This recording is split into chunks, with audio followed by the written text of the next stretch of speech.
இயேசு கிறிஸ்துவின் பரிசுத்த நாமத்தில் உங்கள் ஒவ்வொருவரையும் அன்போடு வாழ்த்துகின்றேன். பிரியமான தேவஜனமே, மீண்டும் கர்த்தருடைய சன்னிதானத்தில் கடைசி மீதமானவர்கள் பகுதி 1 என்ற சிறிய தலைப்பின் கீழாக, அப்பொழுது வலு சர்ப்பமானது ஸ்திரீயின் மேல் கோபம் கொண்டு தேவனுடைய கற்பனைகளை கைக்கொள்ளுகிறவர்களும் இயேசு கிறிஸ்துவை குறித்து சாட்சி உடையவர்களாகிய அவளுடைய சந்ததியான மற்றவர்களுடனே யுத்தம் பண்ண போயிற்று. வெளிப்பாடு 12:17. இந்த வசனம் குறிப்பிடுகிற காலகட்டம் எது என்பது முக்கியம். 1798 1260 நாள் தீர்க்க தரிசனம் முடிந்தபோது நடந்த சம்பவங்களால் வலு சர்ப்பத்தின் கோபம் மூண்டதாக முந்தைய வசனங்கள், வெளிப்படுத்தின விசேஷம் 12, 14-16 வசனங்கள் அதை காட்டுகின்றன.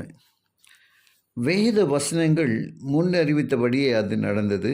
அதாவது அந்த தீர்க்க தரிசன காலகட்டம் முடிந்தபோது பரிசுத்தவான்கள் அவன் கையில் ஒப்பு கொடுக்கப்பட்டார்கள்.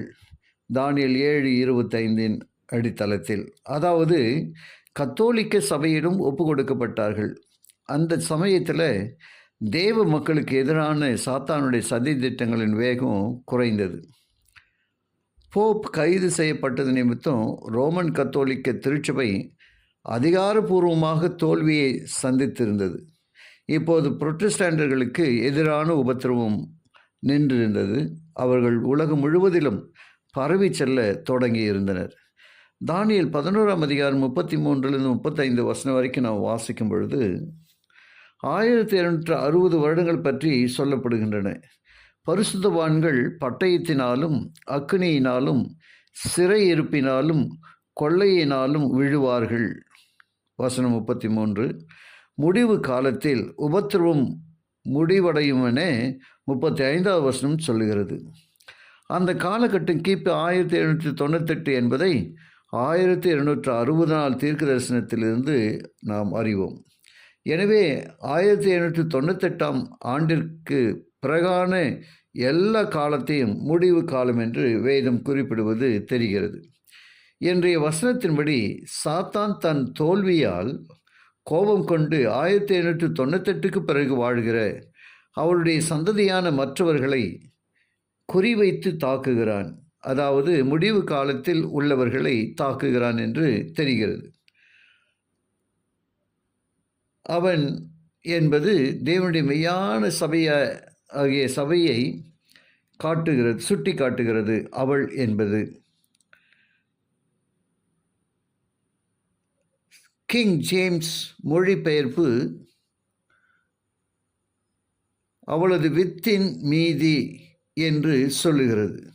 மீதி என்றால் எஞ்சி இருப்பது என்று அர்த்தம். யுகங்கள் நெடுகிலும் மீதமான ஒரு கூட்டம் பாதுகாக்கப்படுவதை வேதாகமத்தில் காணலாம். நோவாவும் அவரது குடும்பத்தினரும் ஆதியாகமம் 7 அதிகாரம் 23, எலியாவும் இஸ்ரவேல் மெய்யான தீர்க்கதரிசிகளும் 1 ராஜாக்கள் 19:18, தானியேலும் அவரது நண்பர்களும் எசேக்கியேல் 6-8 அந்த வசனங்களில்.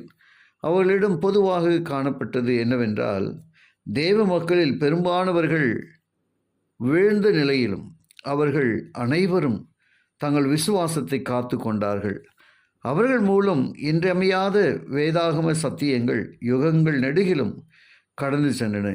இயேசுவின் வாழ்க்கை, மரணம், உயிர்த்தெழுதலுக்கு பிறகு மீதியானவர்கள் என்பது யூத தேசத்தை அல்ல, ஆவிக்குரிய யூதர்களான கிறிஸ்துவ சபையினர் சுட்டி காட்டுகிறது. அங்கே இப்பொழுது கிருபையினாலே உண்டாகும் தெரிந்து கொள்ளுதலின்படி ஒரு பங்கு மீதியாய் இருக்கிறது என்று ரோமர் 11:5 நாம் வாசிக்கின்றோம். கேட்ட உங்கள் ஒவ்வொருவரையும் கர்த்தர் ஆசீர்வதிப்பாராக. ஜெபிப்போம்.